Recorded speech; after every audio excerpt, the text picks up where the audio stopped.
Assalamualaikum warahmatullahi wabarakatuh. Alhamdulillah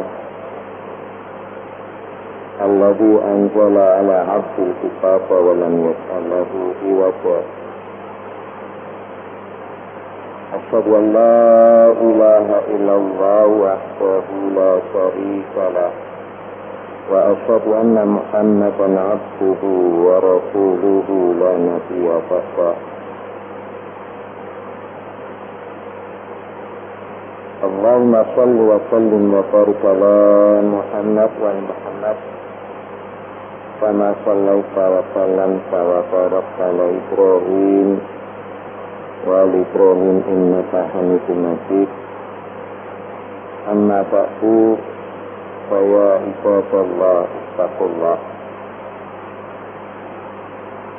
Jemaah bagian kita yang lalu surat Al-Hadid ayat nomor 10 yang Allah mengingatkan kita agar infak fi sabilillah supaya kita tetap menjadi hamba Allah, mendapatkan janji Allah wa adallahu husna. Meskipun yang paling baik saat itu mereka yang benar-benar melakukannya sebelum Fathu Mekah. Dan kita ini adalah orang yang sudah berada di akhir zaman, tapi Allah masih menjanjikan wa adallahu husna wallahu bima ta'maluna khabir, dan semuanya itu pasti Allah ketahui dan telah akan diberitahukan kembali pada kita setelah kita dibangkitkan dari kubur kita. Jemaah, berikutnya ayat nomor 11. A'udzubillahi minasyaitonir rajim. Man dzalladzi yuqridullaha qardan hasanan wa yudha'ifahu lahu wa lahu ajrun karim. Man, siapa saja, dzalladzi yuqridullaha qardan hasanan, yang benar-benar orang yang meminjamkan pinjaman di jalan Allah dengan pinjaman yang baik, fayudha'ifahu, maka dia Allah akan melipat gandakan lahu baginya, walahu ajrun karim, dan baginya pahala yang mulia. Jemaah,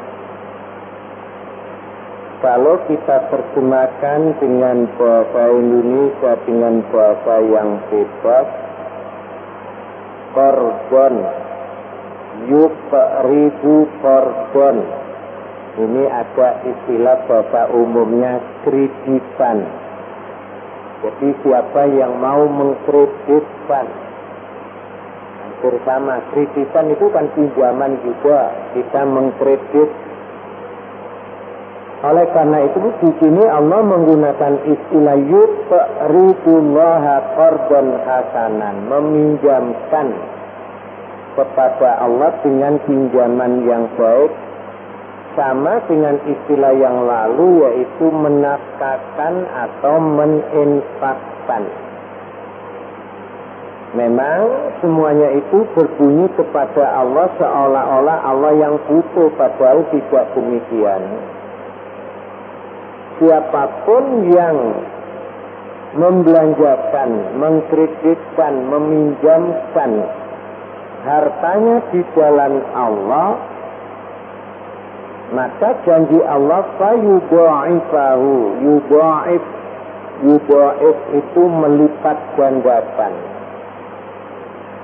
Berapa kelipatannya? Dalam Al-Quran disebutkan yang paling sedikit itu 10, dalam surat Al-An'am, man ja'a bil hasanati falahu asyru amsalihha.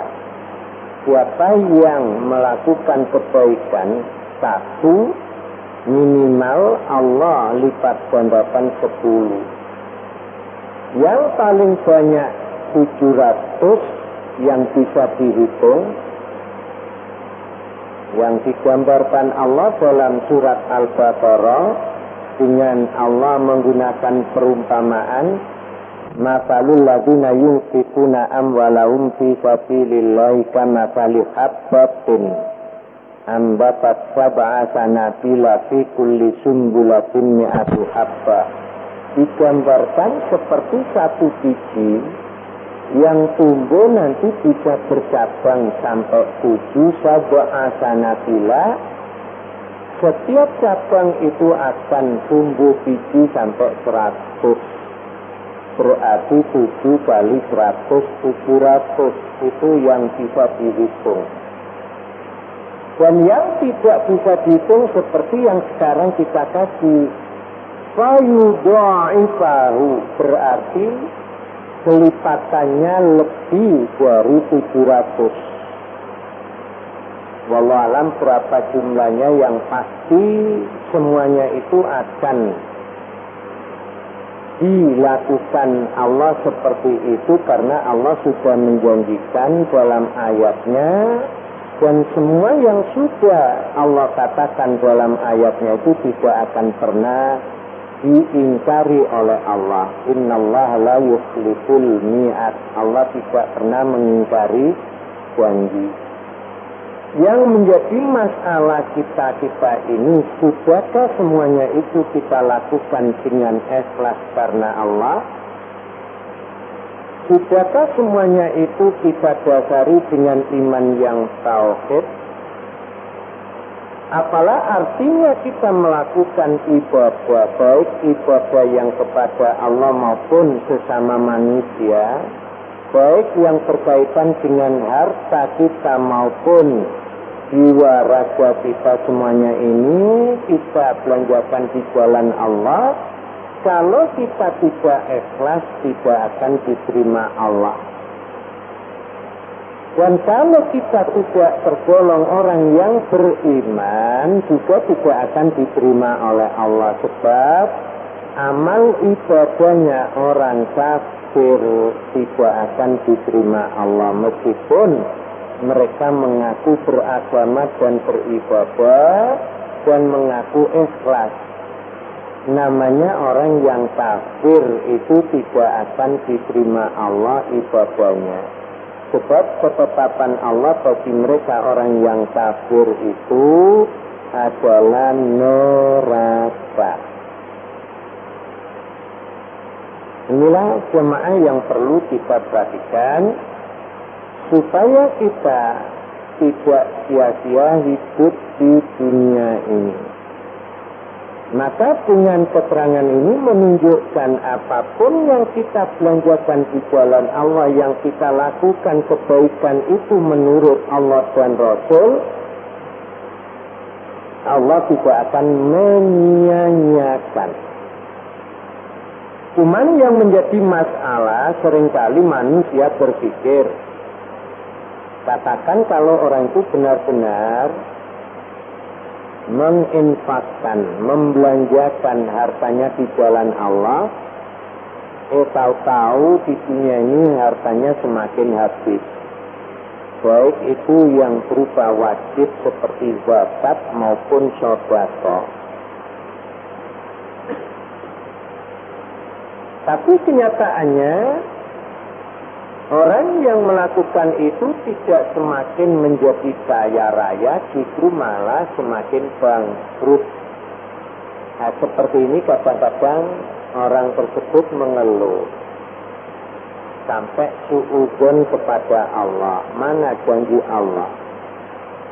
La in syakartum la azidannakum wa la in kafartum inna adzabi lasyadid.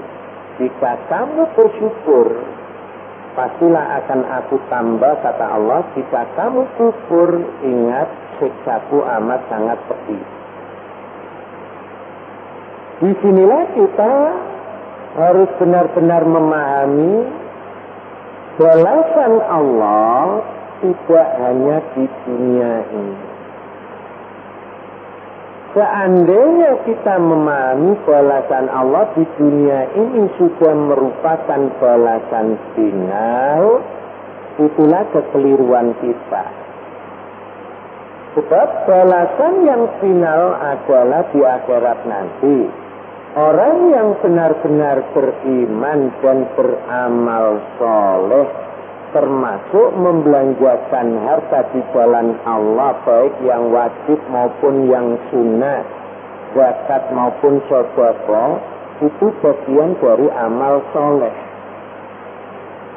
Dan siapapun yang beriman dan beramal soleh, pasti kelak akan dibalas Allah surga. Itulah pada ayat yang kita kaji ini, walahu ajrun karim. Dan baginya adalah pahala karim yang mulia.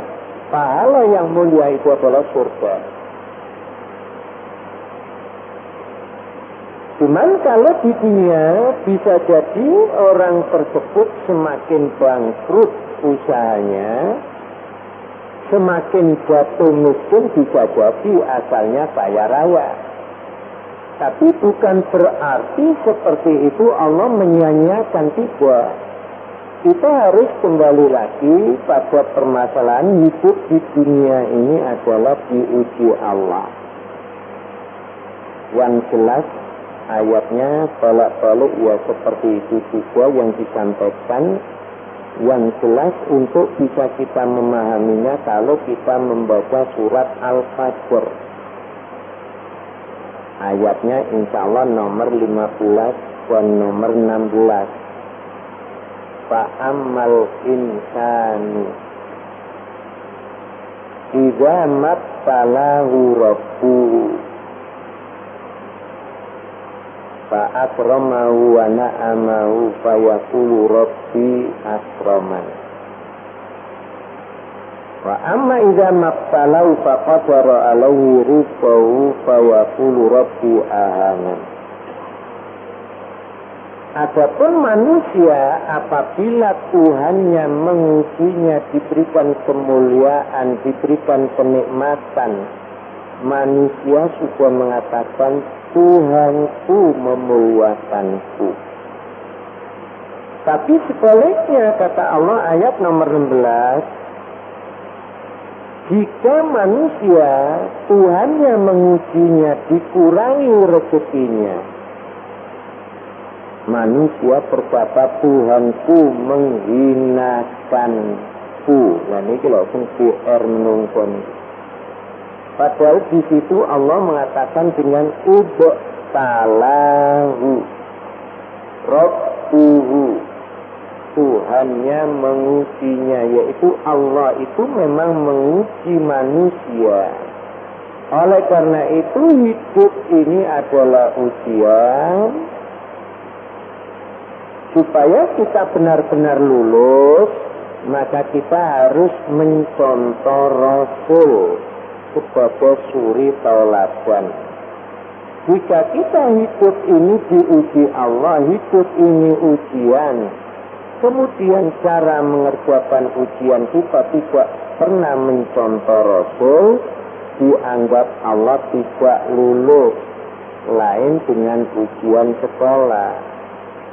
Kalau kita mencontoh buku yang telah diajarkan oleh guru, malah kita dianggap tidak lulus. Harus betul-betul menjawabnya dengan pikiran kita sendiri. Kalau soal agama, ujian kehidupan kita mengerjakan sendiri pasti tidak lulus. Ini bedanya kalau digambarkan ujian tadi, karena Allah menguji kita dalam kehidupan ini, maka Allah perintahkan kita mencontoh Rasul, mengikuti Rasul. Nah, bagaimana kita tidak pernah melihat Rasul? Disitulah Rasul yang sudah berpesan dan wasiat, taraktu fikum amrayni aku tinggalkan kepadamu dua perkara. Lan tadillu abadan, kamu tidak akan sesat selama-lamanya.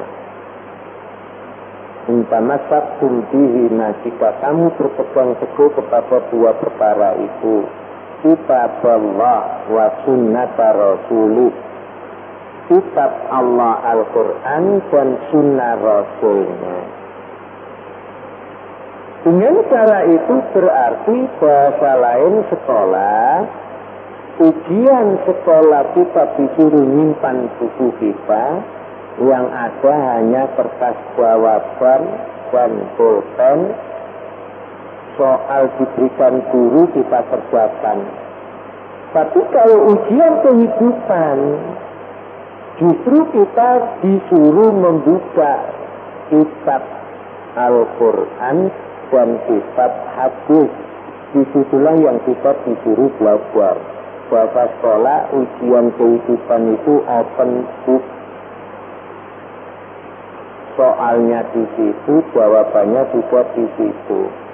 Dan tata cara kita menjawabnya harus mengikuti Rasul, dianggap benar. Kalau tidak mengikuti Rasul, kita berjawaban sendiri menurut pemikiran kita sendiri, hati-hati, besok pasti dianggap Allah tidak lulus. Itulah yang sekarang ini kita diarahkan oleh kebanyakan orang berkata, beragama, beriman menurut keyakinan masing-masing. Ini kalau kebablasan salah semuanya nanti. Kan sekarang zamannya seperti itu. Beragama, beriman menurut keyakinan masing-masing. Kalau itu agama yang ada, Islam sesuai dengan keyakinan Islam, benar. Kadang-kadang umat Islam terpengaruh dengan bukti sampai hari raya saja beberapa hari, baik Idul Fitri maupun Idul Adha. Alasannya yang menurut keyakinan masing-masing. Kenapa demikian ini saya sampaikan berulang-ulang? Karena saya sering ditanya oleh kebanyakan orang seperti itu. Ustaz, bagaimana kita umat Islam yang hari rayanya berbeda-beda sampai ada 4 hari? Malah kadang-kadang saya menjawab itu kalau menurut saya manusianya, menurut saya pribadi, malah sesungguhnya kurang tiba. Nah, kenapa Ustaz? Supaya 1 minggu full hari raya terus. Biar rame ya.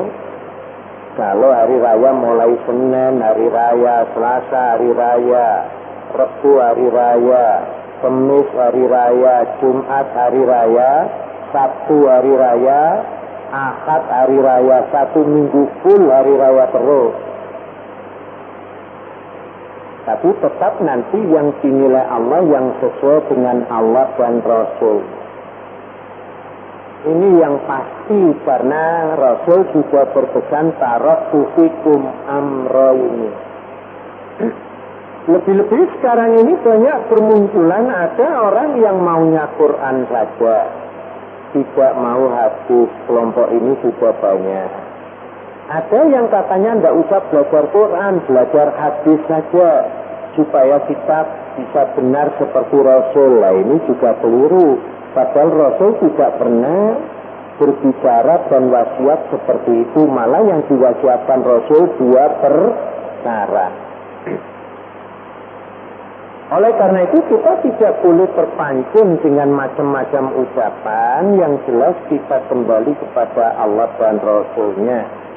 Jemaah, dengan demikian apapun yang kita lakukan pasti akan diterima Allah dan Allah pasti akan membalasnya dengan berlipat ganda yang pasti kelak di akhirat.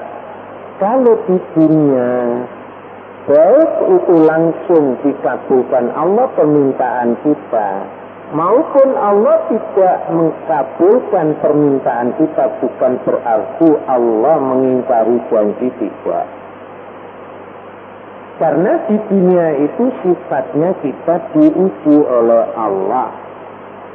Apa yang diuji? Tentunya keimanan. Dalam surat Al-Ankabut ayat nomor 2 Allah suka menjelaskan, ahasibannas ayyutraku ayyakulu amanna wa hum la yuftanun. Apakah manusia mengira, menyangka kalau sudah berkata aku beriman tidak diuji oleh Allah? Aku. Jadi kalau kita sudah mengatakan amantu billah, aku beriman kepada Allah, berarti kita ini harus siap diuji. Karena orang yang beriman kepada Allah tidak enak ngomong aku beriman harus masuk surga. Nanti dulu, benarkah imannya yang iman tauhid bukan hanya kumpulan saja? Sekarang katanya ada perkumpulan atau persatuan iman tauhid. Kalau itu hanya nama perkumpulannya, bisa jadi orangnya musyrik semuanya. Yang dikatakan tauhid itu betul-betul kita menghambakan diri kepada Allah, tidak membarengi dengan yang lain. La ilaha illallah wahdahu la syarikalah lahul mulku wa lahul hamdu. Ada yang ditambah yuhyi wa yumit, ada yang tidak ditambah, dua-duanya bisa kita ikuti. Wa huwa ala kulli syai'in qadir, sampai Nabi pernah mengatakan siapa yang mengucapkan itu 100 kali Allah ampuni dosanya, asal benar-benar mulai dari hati, lesannya dan perbuatannya sama dengan yang diucapkan. Itulah zikir yang diterima. Apalah artinya kita mengucapkan itu hatta 1000 kali, tapi kalau perbuatan kita masih dianggap Allah musyrik. Jadi banyak orang mengatakan la ilaha illallah wahdahu la syarikalah lahul mulku wa lahul hamdu wa huwa ala kulli syai'in qadir sampai 1000 kali setiap malamnya, umpama seperti itu. Tapi setiap harinya perilaku perbuatan orang itu masih tetap melanggar apa yang dilarang Allah. Sebab tauhid itu lawannya adalah musyrik, hak lawannya batil, ma'ruf lawannya munkar, halal lawannya haram. Orang yang musyrik, yang batil, yang munkar, yang haram dilakukan, sudah jelas dan pasti mereka neraka tanpa dihisab. Lantas yang dihisab adalah orang yang sudah asyhadu alla ilaha illallah wa asyhadu anna muhammadar rasulullah, menyatakan dirinya Islam sebagai agama, mengaku pengikut Nabi Muhammad, itulah yang nanti dihisab. Benarkah pengakuannya ataupun tidak? Kalau pengakuannya tidak benar, berarti dia juga harus tergolong orang yang mendustakan. Dan orang yang mendustakan tidak akan pernah dimasukkan Allah surga. Karena dusta itu penyakit hati. Dan orang yang sakit hatinya pasti dibawa mati, setelah dibangkitkan masuk neraka. Tidak ada orang yang sakit hati itu masuk surga. Kalau sakit hati yang disebut leper itu bukan sakit hati, sakit badannya, sakit jasmanianya. Kalau sakit hati yang disebut adalah sakit rohania. Tapi manusia lebih berat sakit jasmanianya, bingung. Kalau sakit hati mereka enggak bingung, santai, tenang-tenang saja. Padahal sakit hati itu menyebabkan orang itu masuk neraka. Al-Baqarah ayat 10. Fi qulubihim maradun fazadahumullahu marada walahum azabun alim bima kanu yaktibun. Di dalam hati mereka ada penyakitnya dan Allah akan menambah penyakit itu. Baginya siksa yang amat sangat pedih disebabkan karena mereka itu dusta. Kalau dustanya sejak awal tidak mau mengakui Nabi Muhammad, Al-Quran dan Islam, kafir, sudah jelas. Kafir neraka.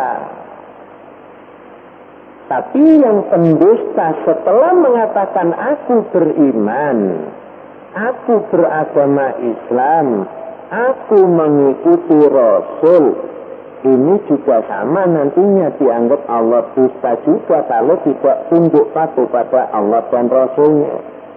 Mereka itu juga akan masuk neraka. Oleh karena itu, para jemaah sekalian yang berbahagia, ayat yang kita kaji ini mengingatkan kita hidup ini diuji Allah, dan ujian itu adalah selama hidup kita. Kapan kita bisa melihat lulus dan tidaknya ujian itu? Kalau kita sudah mati. Dan di sanalah baru menyesal. Dalam surat Al-Munafikun yang lalu sudah kita kaji. Lau akhartani ila ajalin qarib fa'asab watawa'akum minas sholihin. Ya Allah, seandainya engkau tunda kematianku, seandainya engkau kembalikan kembali roh itu pada jasadku, aku akan mensedekahkan seluruh hartaku di jalan-Mu ya Allah. Dan aku akan menjadi orang yang soleh. Walau yu'akhirallahu nafsan idza jaa ajaluha. Allah tidak akan bisa menunda kalau seseorang itu sudah sampai ajalnya. Wallahu bima ta'maluna khabir. Allah berapa apa yang kamu lakukan khabir. Allah rekam seluruhnya. Dan kelak kalau manusia dibangkitkan dari kuburnya, Allah beritakan kembali perbuatannya itu. Inilah yang ayat kita kasih sekarang ini. Man dzalladzi yuqridullaha qardan hasanan fayudha'ifahu lahu wa lahu ajrun karim. Ini menunjukkan bahwasanya Islam agama Allah tidak hanya memerintahkan rukun Islam yang 5 saja, baik itu yang disebut rukun Islam yang 5 maupun hablum minan nas, dengan urusan ibadah yang wajib maupun ibadah yang sunnah. Siapapun yang membelanjakan hartanya di jalan Allah, pastilah Allah lipat gandakan.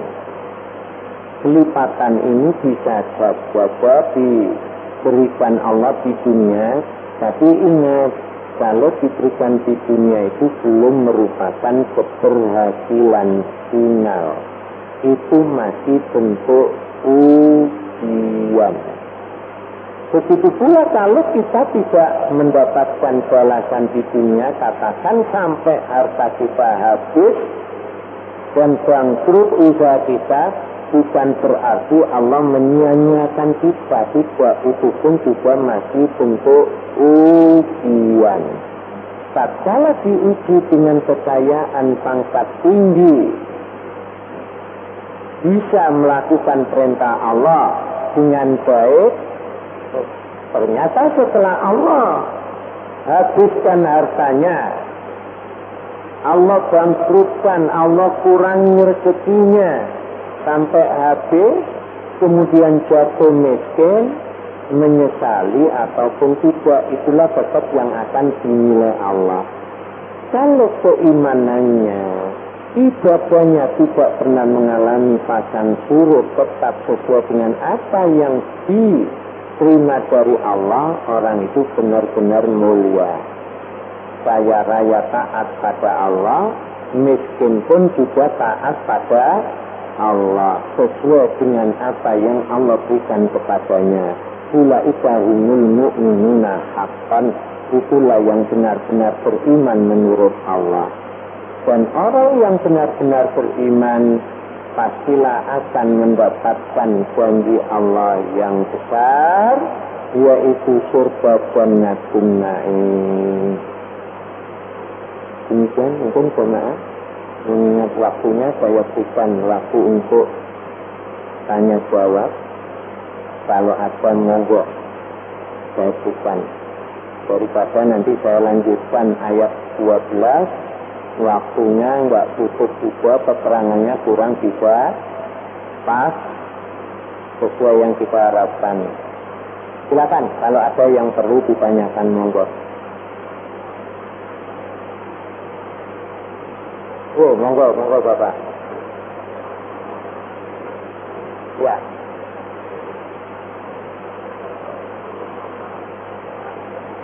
Ya.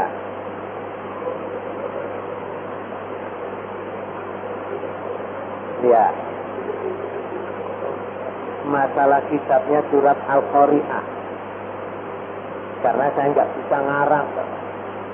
Fa'amma man saqulat mawazinuhu fahuwa fi 'ishatir radiyah wa amma man khaffat mawazinuhu fa ummuhu hawiyah wa ma adraka ma hiya narun hamiyah. Surat Al-Qari'ah ayat nomor 6 sampai terakhir. Maka adapun siapa saja yang timbangan amal baiknya sakulat, mantap. Jadi timbangan kan begini posisinya. Kalau ini amal baiknya, ini amal jeleknya, lah begini. Fahuwa fi 'ishatir radiyah, maka dia berada dalam kehidupan yang menyenangkan. Radiyah itu menyenangkan, yaitu kehidupan di surga.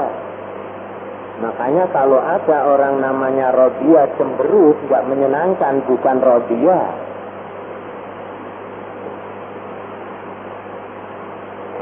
Wa amma man khaffat, nah khaffat ini ringan, yang amal jelek, amal baik, amal baiknya ringan, berarti yang jeleknya mantap.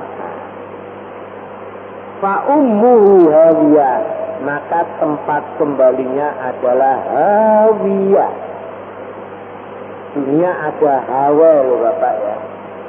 Hawiyah kan mirip hawa. Kalau hawa dunia indah, tempat rekreasi, dinikmati banyak orang.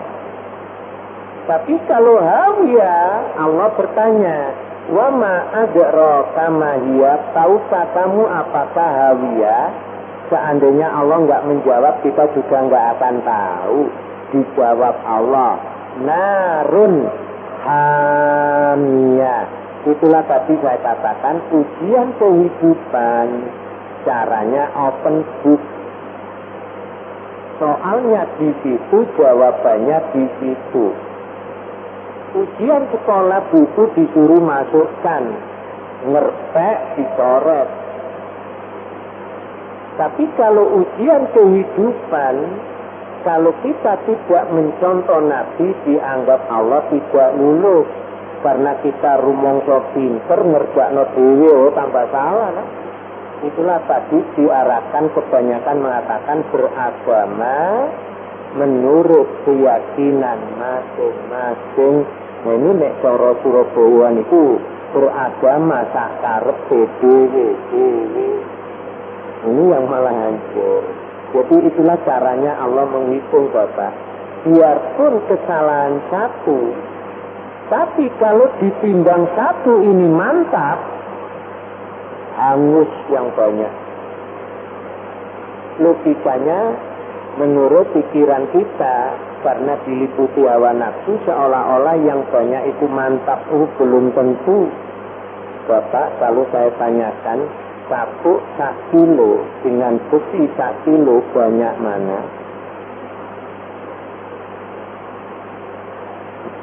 Sapuk 1 kilo, besi 1 kilo banyak mana? Loh kan saya tanyakan banyak mana? Jangan di karang-karang sendiri banyaknya.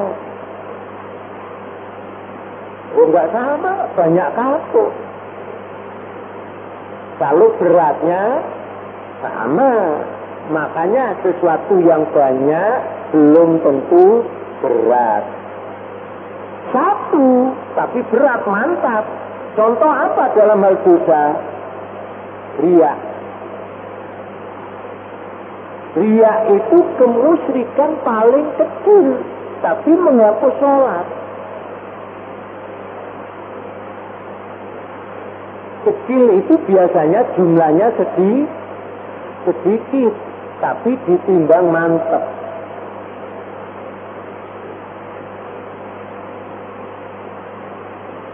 Iya kan? Padahal Nabi mengatakan riya itu kemusyrikan yang paling kecil. Fawailun lil musallin.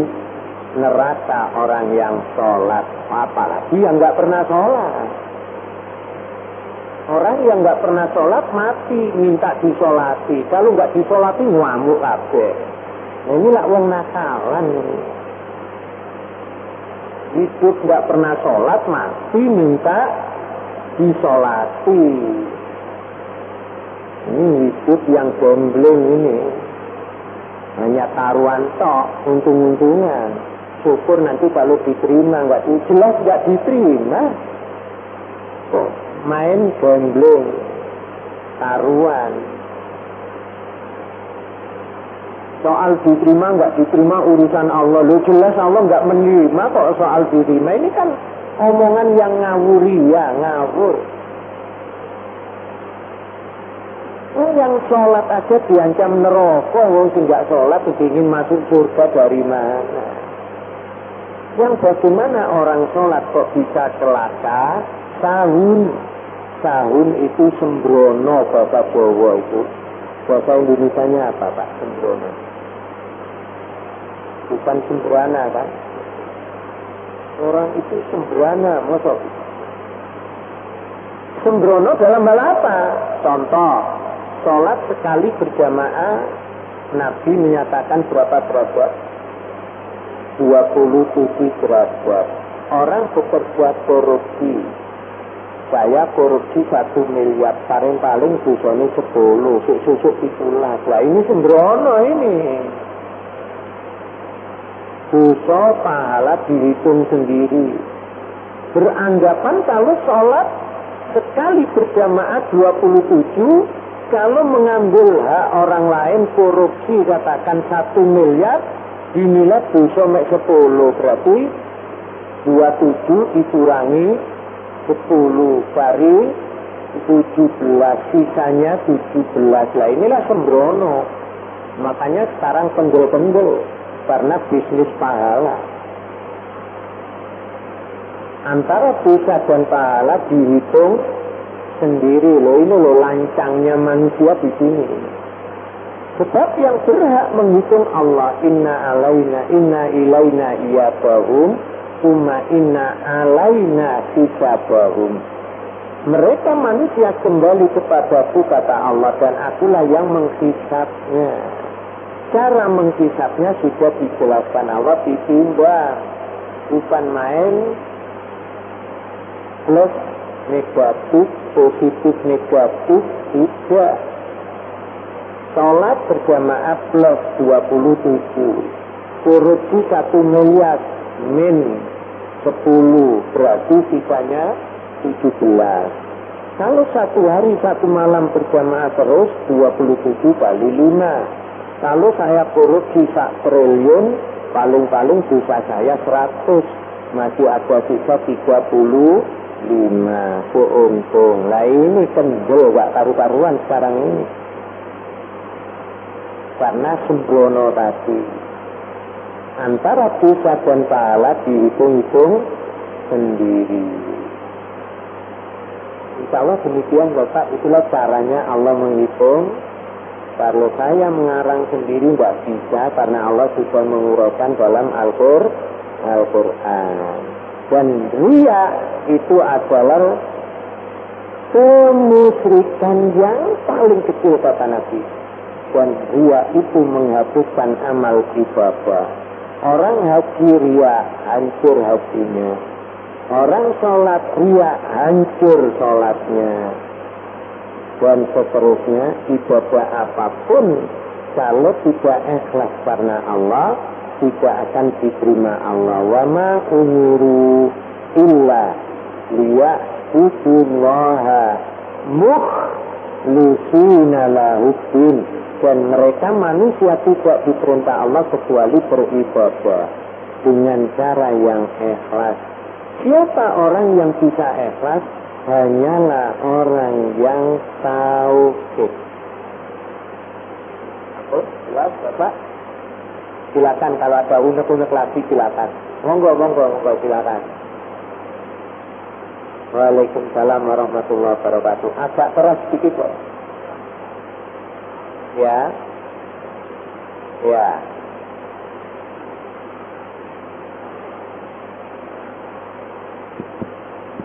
Ya enggak Bapak. Malah kalau kita nyolati dilarang Allah.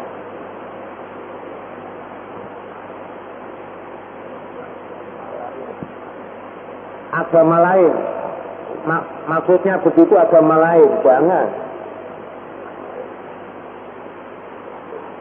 Maksudnya orang lain gimana?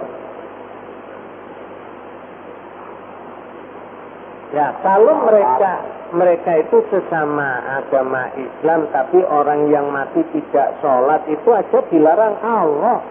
Orang munafik itu masih sholat Bapak.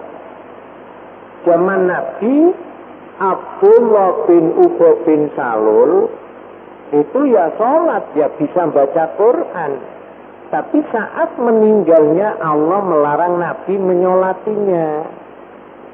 Surat At-Taubah ayat 84. Akhirnya Nabi tidak menyolatinya. Kenapa? Karena Nabi diberitahu oleh Allah bahwa Abdullah bin Ubay bin Salul itu munafik. Nah, kita sekarang ini susah mau menuduh kamu munafik. Oh, susah.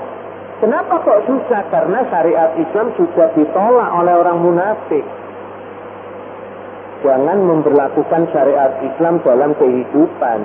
Sebab kalau syariat Islam diberlakukan, orang yang munafik ketoro kabeh nanti.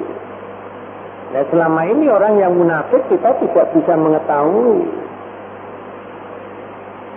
Sebab orang munafik itu adalah orang yang berpura-pura Islam.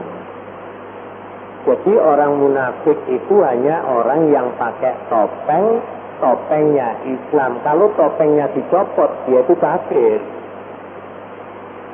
Topengnya saja Islam. Tapi jangan dikatakan orang munafik nggak bisa ngaji. Karena Allah sudah menjelaskan di dalam surat Al-Munafiqun. Idza ra'aitahum tu'jibuka ajsamuhum. Itulah dulu kita sudah kaji itu. Wa iyaqulu tasma' liqaulihim. Kalau kamu lihat penampilan orang munafik ini koyok-koyok kiai besar kalau bapak kita. Penampilannya, pakaiannya. Wa iyaqulu tasma' liqaulihim. Tapi Demikian pula kalau kamu mendengarkan uraiannya, ucapannya, semuanya logikanya masuk akal dan kamu terkesima, kata Allah. Tapi mereka itu dikatakan Allah ka'annahum khusyubun musannada. Mereka itu seperti hiasan ukir-ukiran kayu yang nempel di dinding yang sudah rapuh. Dilihat indah, tapi kalau dipegang sedikit juga brul ambrol, hancur.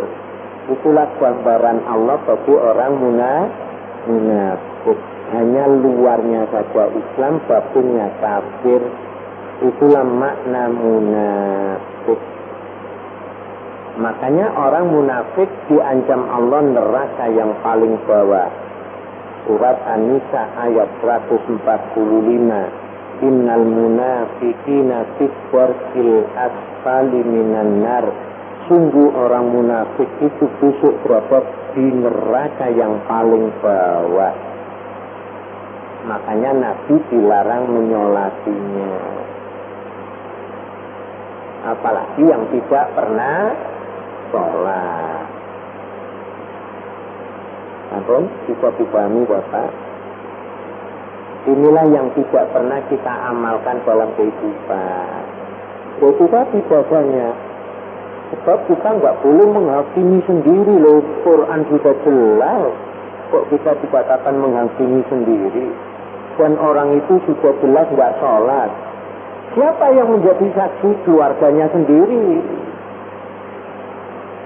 Makanya kalau ada anak soleh, bapaknya kafir, nggak pernah sholat, terus anak soleh nyolati bapaknya kalau bapaknya waktu mati, yaitu bukan anak soleh namanya. Kalau anak soleh itu menangis kepada Allah saat bapaknya hidup, ya Allah, saya sebagai anak, saya mau ngomong pada bapak saya ini nanti salah karena bapak saya keras, pasti saya yang akan diusir. Itulah Nabi Ibrahim. Karena bapaknya penyembah patung, Nabi Ibrahim mengingatkan, akhirnya Nabi Ibrahim yang diusir oleh bapaknya. Maka kita tidak bisa seperti itu. Kita minta pada Allah, ya Allah, bukalah hati bapakku ini ya Allah. Kasihan nanti kalau matinya mati yang kafir ya Allah. Saya sebagai anak kandung ya Allah, saya tidak mampu. Saya takut kalau berbicara keras nanti menusuk hati bapak ya Allah. Ya kita mengadu pada Allah. Dengan doa itu kalau Allah kabulkan dibuka hatinya. Kalau mendoakan bapak masih hidup kembali pada jalan yang benar boleh. Tapi kalau bapak tidak pernah sholat sama sekali, apalagi main judi, kemudian mati disolati oleh anaknya, oh itu bukan anak yang soleh namanya. Biar bapak kandungnya jangan disolati. Nabi Ibrahim aja waktu itu dikebur. Saking Nabi Ibrahim sudah pernah berjanji kepada Allah, tapi diingatkan oleh Allah, bapakmu itu kafir. Nggak usah kamu doakan, nggak usah kamu sholati. Semuanya ini diuraikan Allah dalam Al-Quran, bukan karangan saya itu. Ampun Bapak, jadi itu larangan Allah. Wala tusalli, janganlah kamu menyolati. Orang yang mati, orang itu fasik. Fasik itu orang Islam yang nggak ngereken Islam. Orang Islam nggak sholat, orang Islam nggak puasa. Itu namanya orang Islam yang fasik. Dikatakan kafir nggak akan mau, jawabannya enak. Kamu kok usil? Allah itu loh nggak usil. Saya nggak sholat masih dikasih rezeki banyak. Saya barusan membeli mobil baru. Dia pun nggak sholat masih dikasih Allah, disayangi Allah. Sholat nggak sholat itu hak asasiku. Sekarang nggak jawabnya. Kamu yang sholat terus kere, malah nyakitkan hati omongannya ini. Insya Allah demikian. Terakhir satu saja kalau ada monggo. Ya.